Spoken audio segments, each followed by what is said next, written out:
어제 있었던 이 주식 가짜 대란. 네. 이 얘기를 지금부터 좀 나눠볼까 합니다. 이거 정말 근데 대한민국이 심각합니다. 진짜 2,400에서 8,000까지 갔잖아. 네. 그렇죠. 근데 2% 떨어졌다. 네. 근데 그걸로 이재명 정부가 이 주식시장 다 망쳤다고 어제 하루 종일 난리였는데 네. 뭐 나쁜 언론 그런 게 아니야. 그냥 메이저 언론에서도 다 똑같이 했었습니다. 화 많이 나시거든요. 지금부터는 이분 잘못 건데 이 트럼프만큼 화나 있는 분입니다. 언론 잘 들어. 네. 국민의힘 잘 들어. 불 먹어 잘 들어의 공동 저자 최경영 기자님 박수로 주십시오. 네, 안녕하십니까 최경영입니다. 늘 웃고 있습니다 저는. 웃고 있으니까? 네. 매불쇼에서 이렇게 낙인 찍게 하시면 곤란합니다. 근데 저는 그게 좀 서운한 게 요럴 때는 화를 좀 내줘야 되거든. 근데 매불쇼에서 화를 안 내셔 보면. 예열이 잘 안 되더라고요. 예열이. 예열이 돼야 돼. 이거 내가 잘 못하나 봐. 더 갈고야 돼. 그래. 그리고 우리 최 기자님은 화 좀 내주세요 하면 오히려 좀 차분해지죠. 차분해지더라고. 차분해져. 예. 근데 옆에서 말림이 화내더라고. 맞습니다. 아니 근데 나는 정확합니다. 이번 사안은 화를 내야 되는 사안은 맞잖아요. 일단 뭐 단답형으로. 이거 황당하죠. 황당하잖아. 맞지? 황당해. 그럼 제가 예. 일어났던 일을 정리를 하고 우리 그렇죠. 기자님에게 예. 논평을 좀 들어보겠습니다. 매불쇼에서는 화를 안 내실지도 모르겠지만 하시더라고. 5시부터 최경영 TV를 하거든요. 지금 가서 이제 화를 내야 제가 거기 가요. 거기서 아마 화. 아니 내가 근데 그게 서운한 거야 솔직히. 여기 딱 지금 화내야 되는 건데 여기서는 또 화를 참으시더라고. 근데 이제 그때 화가 더 잘 나시는 이유는 네. 우리 민동기 기자님이 조금 더 일찍 와줬으면 좋겠는데 매불쇼가 4시 반에 끝나. 그러니까 거기서부터 일단 끌어오르고 거기에서 이 갈궈지는 거야. 갈궈지는 거야. 방송 그 내용이랑은 상관없어요. 오케이. 방송 내용이랑 상관없어요. 네. 자 그러면 한번 출발을 해보도록 하겠습니다. 어제 주식시장 어제 말하는 거예요. 어제 주식시장이 열리고 코스피가 급등을 했어요. 야 그래서 나는 아침마다 항상 보니까 야 이게 행복이다. 나는 또 어제 엄청 행복하더라고 시장이. 네, 맞아요. 어제 급등했었어. 그러다가 야 언론에서 이제 8천 찍는다 그랬어. 근데 8천 목전에서 갑자기 하락으로 전환을 했습니다. 네.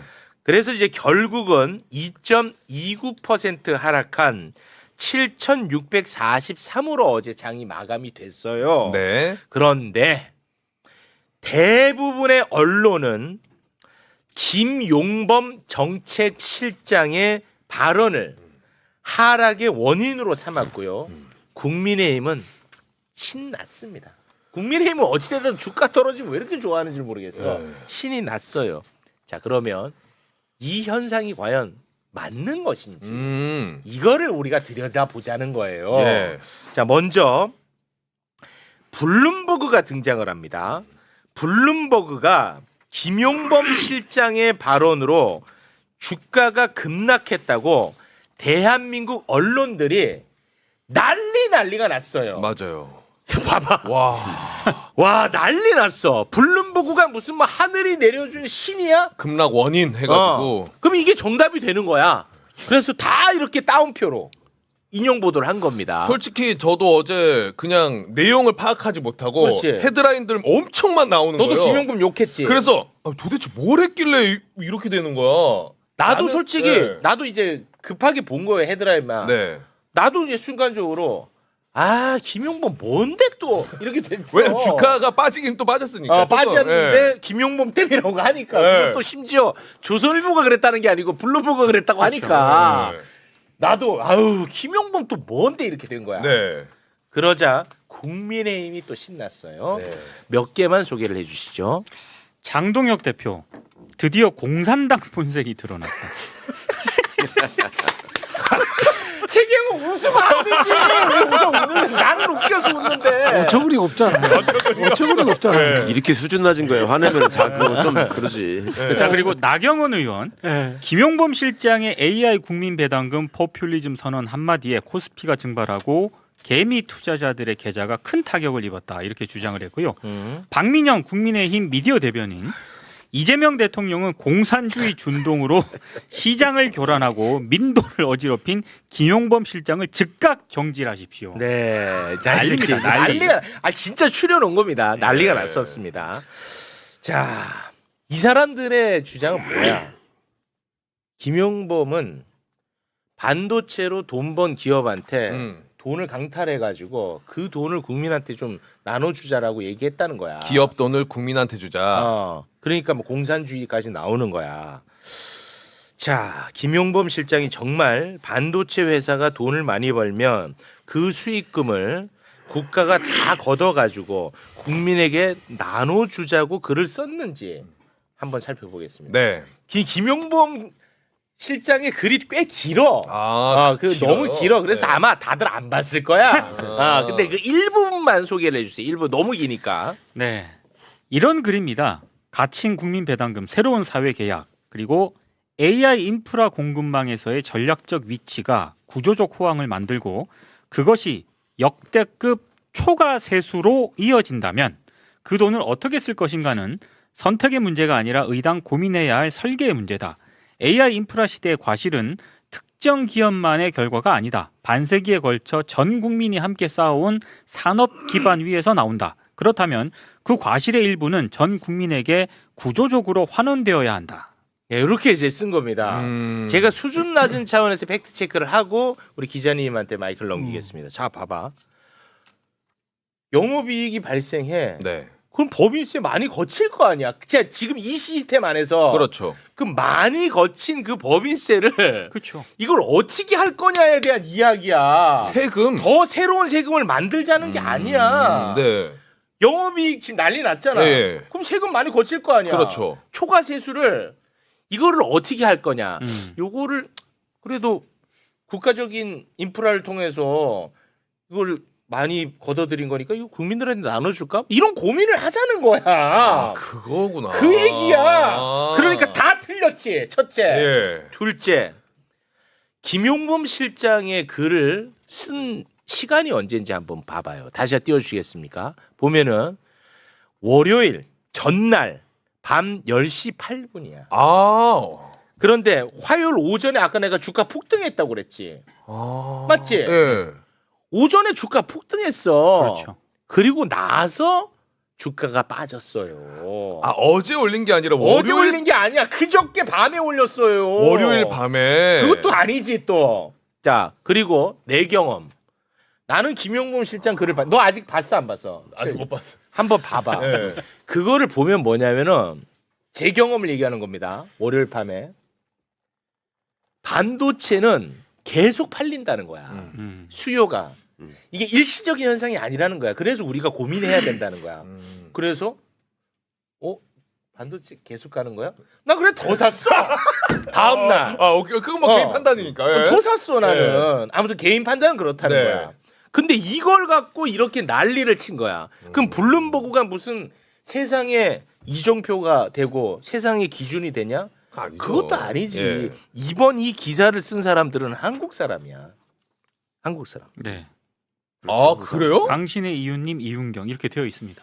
한국 사람이 써서 외신에 올려서 한국 사람들이 이건 외신이라고 또 한국 사람들한테 알리고 뭐 이런 이제 원래 이 나쁜 짓을 많이 해오던 방식이죠. 아니 뭐 이름은 한국 사람들이지만 한국 사람 국적까지 모르죠. 국적은 우리가 모르죠. 네, 그건 모르죠. 네. 국적은 모르죠. 네, 그건 저도 모릅니다. 예, 그리고 이제 블룸버그 통신이랄지 이런 외신에서 근무하는 기자들의 어떤 그 출신 학교랄지 그다음에 그들이 어떤 지역에서 살았는지 그 젊은 기자들의 어떤 뭐랄까요? 어떤 성향이랄지 정치적인 성향이랄지 뭐 이런 것들에 관해서는 우리가 보통 뭐 판사분들이 어느 특정 대학을 나오고 어디 출신들이 많고 어떤 특목고가 많고 강남 출신들이 많다.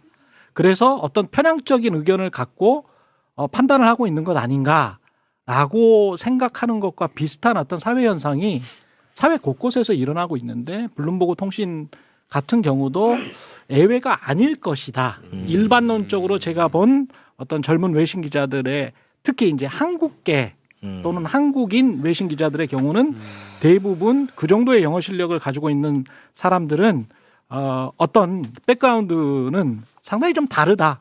말씀을 먼저 좀 드립니다. 네. 예. 아주 수준 낮은 차원에서 제가 이제 요걸 정리를 했으니까요. 우리 이제 기자님이 보는 관점들을 한번 좀 살펴볼까요? 지금 내용을 잘 짚어주셨는데요. 네. 가장 제일 빠지고 있는 마지막 부분이 딱 이렇게 써놨어요. 뭐라고? 다만 한 가지는 분명히 해두고 싶다. 논지를 건너뛴 채 개별 프로그램만을 두고 논쟁하는 것은 생산적이지 않다. 초과 세수가 생기지 않는다면 국민 배당금은 허황된 이야기다.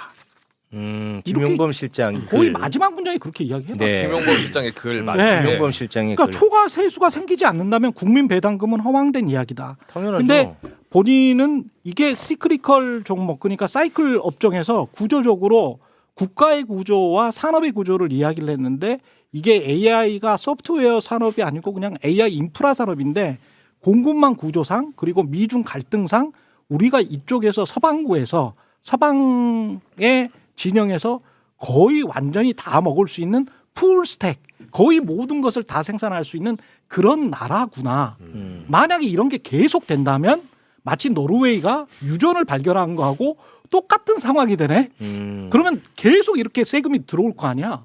그러니까 과거의 시클리컬 종목이라는 거는 계속 투자를 하고 초과 이익이라는 걸 내지를 못했거든요. 근데 네. 초과 이익이라는 거가 우리가 생각하지 못했던 어떤 평상적인 정상 이윤이 아니고 초과적인 이익, 우리가 생각하지 못했던 굉장히 높은 이익을 낸다면 그걸 가지고 어떻게 쓰지? 그 세수를 가지고 어떻게 쓰지? 고민해야죠. 그걸 가지고 이제 고민을 하는 거예요. 네. 이런 고민들은 꾸준히 있어 왔고요. 그 네. 고민의 차원입니다. 그 고민의 차원인데 이제 앞에 부분은 전혀 보지 못하고 뒤에 부분의 클로징도 초과 세수라는 게 없다면 국민 배당금은 이거는 허황된 생각이다라고 본인이 스스로 그렇게 이야기를 했거든요. 네. 그러니까 이게 모든 한국말에 가정 대한 이해력이 좀 떨어지는 거 그럴 수도 같아요. 있어요. 그럴 수도 있습니다. 네. 모든 게 가정과 전제로 해서 이야기가 이 있고 키워드가 초과 세수였거든. 분명히. 그렇지. 근데 그거를 다른 네. 것처럼 이렇게 이야기해서 딱 만들었어요. 하나 보수 신문이 물고 늘어질 수 있는 단어는 딱 하나 있습니다.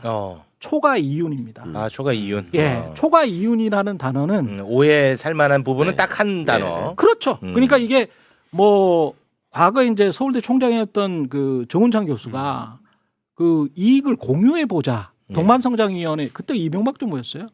동반성장위원회에서 이익을 공유해 보자. 그 초과 이익을 공유해 보자 이런 거였거든. 네. 근데 이제 경영학자들 초과 이익이 뭐예요? 초과 이윤이 뭐예요? 기업은 독과점적으로 이렇게 막 추구를 해나가면 이윤이 엄청나게 불어나잖아요. 그렇게 불어나 독과점적으로 이렇게 삼성전자나 하이닉스처럼 계속 반도체를 공급할 수 있는 기업들의 주가가 올라가는 게 당연한 거예요.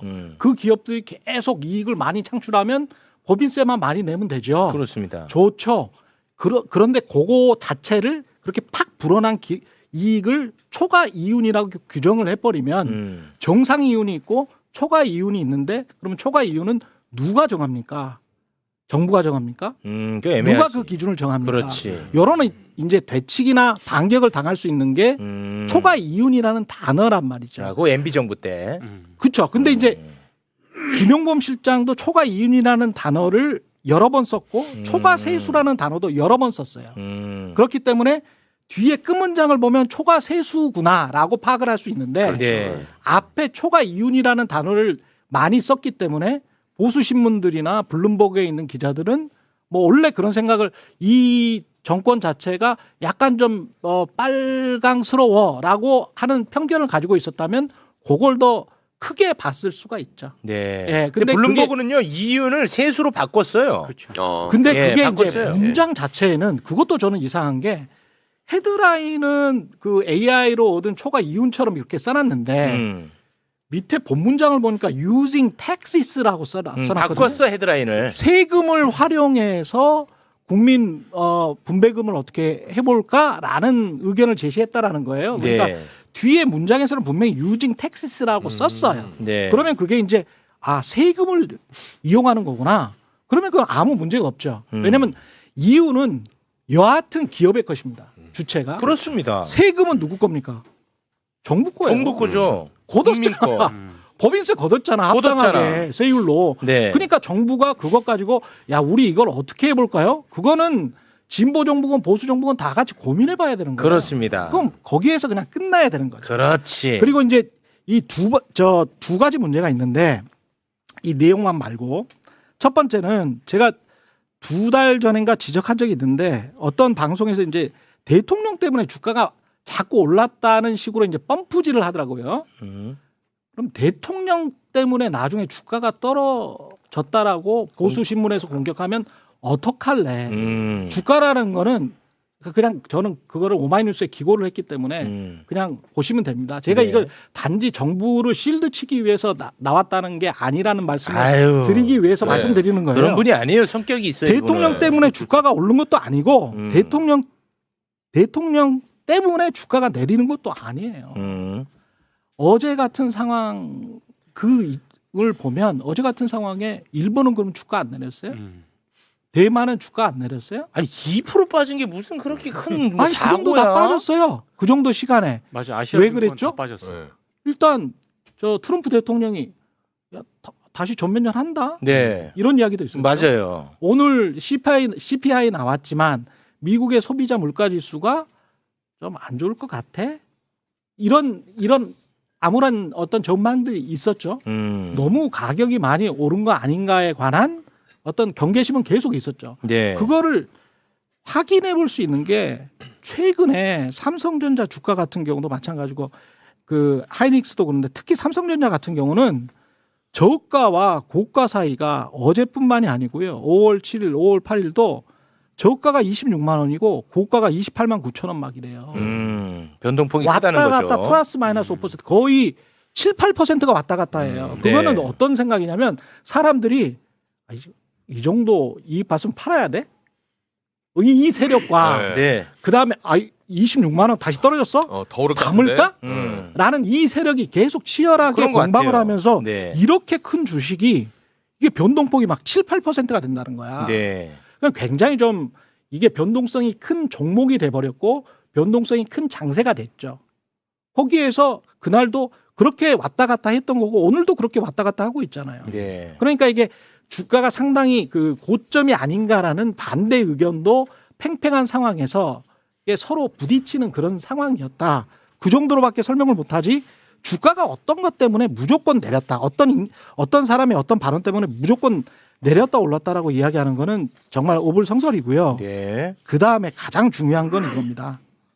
발언 자체가 문제였는가에 관한 이 발언을 하고 난 다음에 블룸버그가 그렇게 이상하게 쓰고 그 다음에 보수 신문들이 이렇게 하니까 진보적인 사람들도 발언 자체는 좀 많이 나간 거 아니야? 맞아. 라는 황당한 이야기를 하더라고요. 지금 댓글도 그래.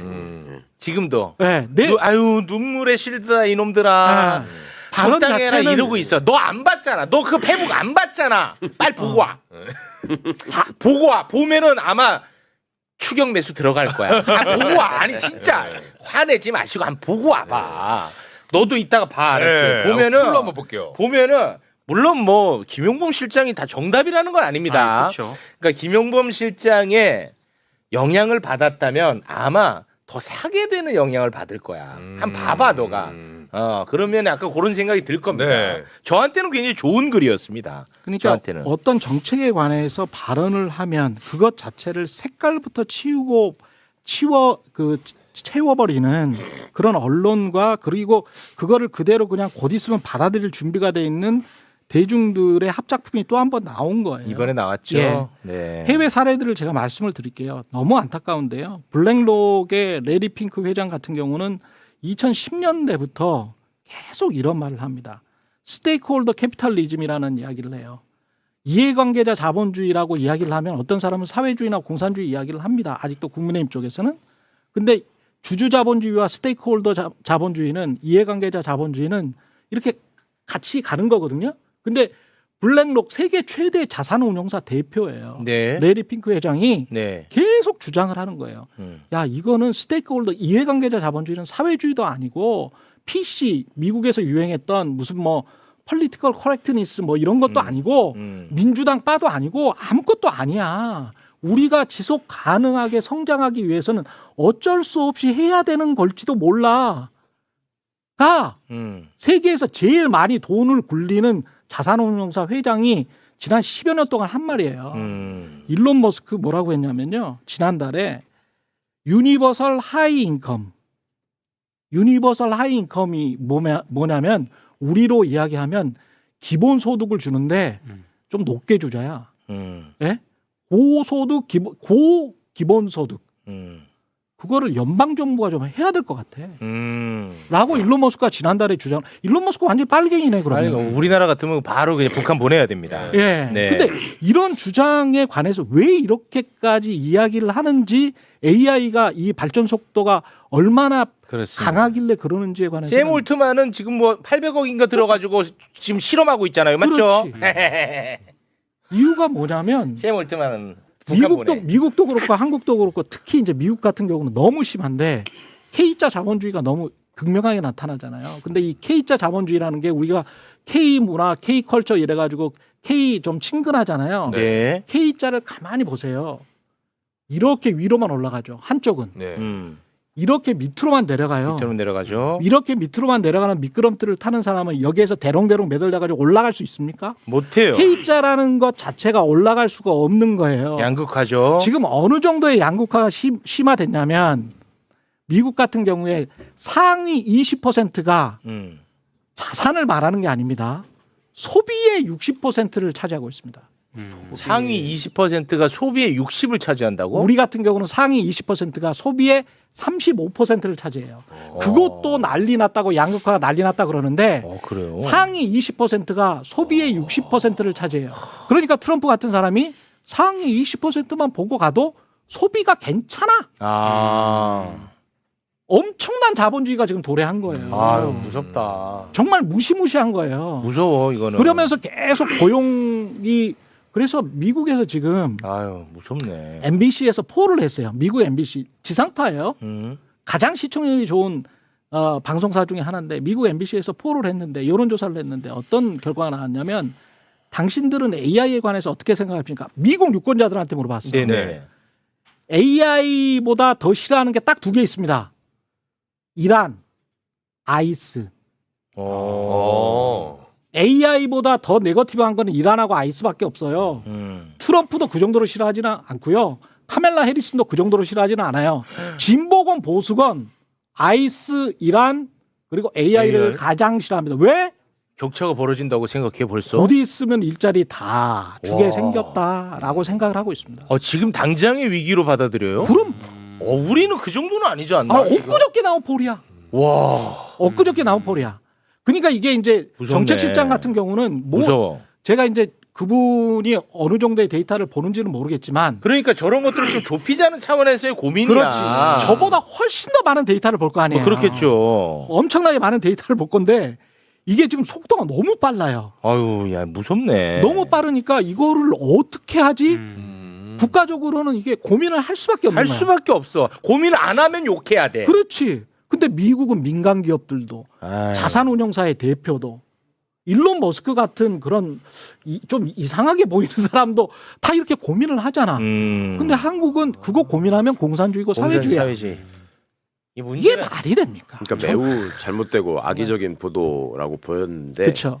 저도 어저께 헤드라인만 보고 얼른 페이스북부터 찾아봤어요. 근데 저는 다 끄덕이게 되는 말이던데 잘 모르지만 조금만 제 생각으로 부연을 하자면 원래 세금이 거둔 게 남잖아요. 그러면 그걸 어디다 쓸지가 정해져 있단 말이에요. 법과 제도로. 어디다 써야 되는지. 남는 세금? 네, 남는 세금이 남으면. 맨 처음에는 지방에다가 교부금으로 줘가지고 지방 정부가 이거를 써서 지방을 이렇게 발전시키게 하는데 쓰게 돼 있습니다. 그 다음에 국채, 빚진 거를 상환하게 돼 있어요. 남는 돈이니까. 그 다음에 그래도 남으면은 긴급 민생 대책에 투입할 수 있게 돼 있어요. 추경 예산 같은 데 반영을 해가지고. 그러니까 정책실장 입장에서는 아까 정현은 기자 말씀처럼 어찌 보면 이렇게 노다지가 지금 계속 나오고 있는 거야. 그렇습니다. 그러면 요거를 가지고 기업의 부가 늘어나고 그러면 국가도 세금을 많이 거둘 텐데 요걸 어떻게 국민들을 위해서 골고루 활용할까 이 고민을 해야 되는 때다. 너무나 맞는 말이고요. 사실은 이게 또 뜬금없는 말도 아닌 것이 지금 AI 시대가 도래하면 예전에 인터넷 기반으로 디지털 시대로 막 전환될 때 디지털 디바이드라는 말을 썼잖아요. 디지털 기기를 쓸 수 있는 사람과 네. 못 쓰는 사람 사이에 이 여러 가지 정보 격차나 그걸로 네. 따지는 수입의 격차. AI 시대는 훨씬 심해질 거라 그러잖아요. 지금. 그렇죠. 그러면서 중세 무슨 계급 사회처럼 될 가능성이 있다. 맞아요. 테크노 귀족들이 생기고 네. 그 밑에 이제 뭐가 있고 이런 거. 근데 이거를 제가 듣기로는 이미 10여 년 전부터 삼성경제연구소 같은 데에서 이런 시대에 대비해서 너네는 뭘 하고 있냐라고 물어봤더니 로마 시대를 연구하고 있다고 그러더라고. 삼성이? 예. 그래서 그게 무슨 말은 뜬금없잖아요. 네. 제가 좀 놀라고 그거 왜 그래? 그랬더니 로마가 노예노동에 기반해가지고 그 시민 귀족들은 그냥 놀고 먹는 사회였잖아요. 네. 그러니까 앞으로 말하자면 이 AI 디지털 귀족들이 생기면 네. 나머지 사람들은 그냥 의미 없는 그 숫자로서 존재하면서 혹은 로봇이 또 그 노동 부분을 대체하면서 소위 말하는 잉여 인력이 생길 수 있다는 거지. 그러니까 이거를 어떻게 할 것인가? 로마 시대는 이거를 어떻게 했는가? 그다음에 정치 사회 체제는 어떻게 변했는가? 이거를 그때부터 보고 있었다고 했던 기억이 저는 요즘 계속 생각이 나는 거야. 그러니까 정치실장 입장에서는 지금 말씀하신 부의 양극화도 있지만 사회적으로 이것이 이제 어떤 영향을 미칠 것인가를 생각을 안 하고 있으면은 무능한 거예요. 아까 그렇습니다. 말씀처럼 당연히 심각한 해야 거죠. 되는 무능한 거예요. 게 아니라 그러면은 자칫 거기에 해당될 수 있는 사람들은 힘을 실어줘야 되는데 그렇죠. 언론 때문에 그 사람들이 이걸 또 흔들어 제끼니까 그렇죠. 이번에 이것과 관련해 가지고 청와대는 보도에 이게 나온 거니까 청와대는 뭐 정책실장 개인의 생각일 뿐이다라고 하니까 언론은 또 신난 그렇죠. 거야. 여기서 그렇죠. 신났잖아. 뭔지 그렇죠, 알죠? 그렇죠. 예.